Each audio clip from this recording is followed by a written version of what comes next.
87 or 82 Dodge Camper, 360.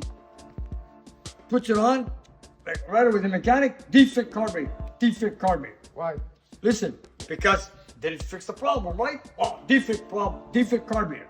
Now, he didn't take it off the truck. He goes to my brother. He tells Jimmy, I bought a carburetor from you, but it's defect. My brother goes, hold on. Calls me, Nick, I have a customer who bought a carburetor, and now he tells me it's defect.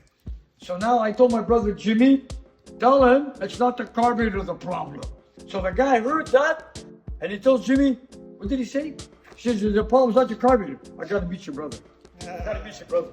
So right away, that guy woke up, goes, when the guy's telling you it's not the carburetor the problem, the guy, you want to meet this guy, right?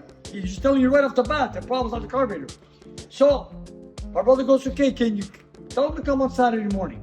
He drives in, black smoke, the choke is closed. Listen, choke is closed, and it's shaking like crazy. I stop. I don't take off the cover. Takes off the cover. EGR valve, big vacuum hose, block it.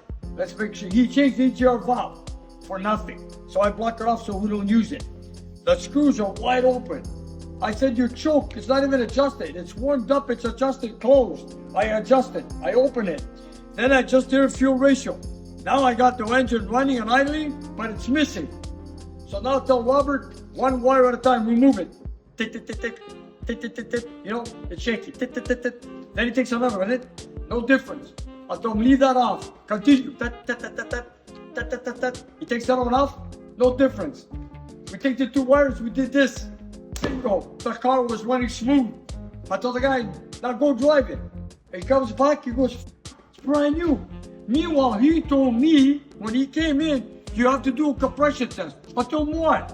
Why should I make a compression test? You got 80,000 kilometers. What are you telling me? Then he goes, I think you're right. I think you're right. Oh, because your other mechanic tells you? You know that?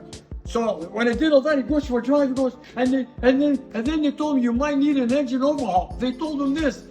And then the guy drove away, goes, Robert was here. We did everything in 9 minutes. And the guy freaked out. I charged him $50. The guy goes, I can't believe it. Yeah.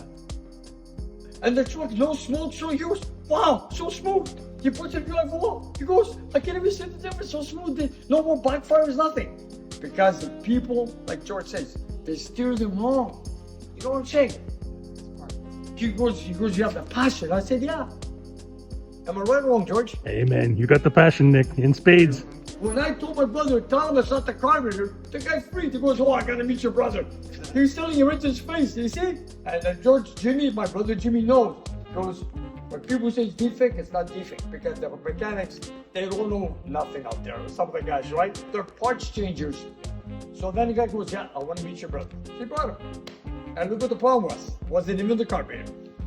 And then he tells me, they told me to do a compression test or maybe overhaul the engine. I said, what? You got 80,000 kilometers. Where are you going? That's fine.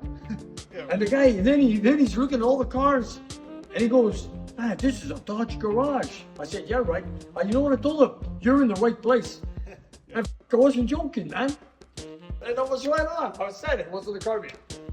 Anyways.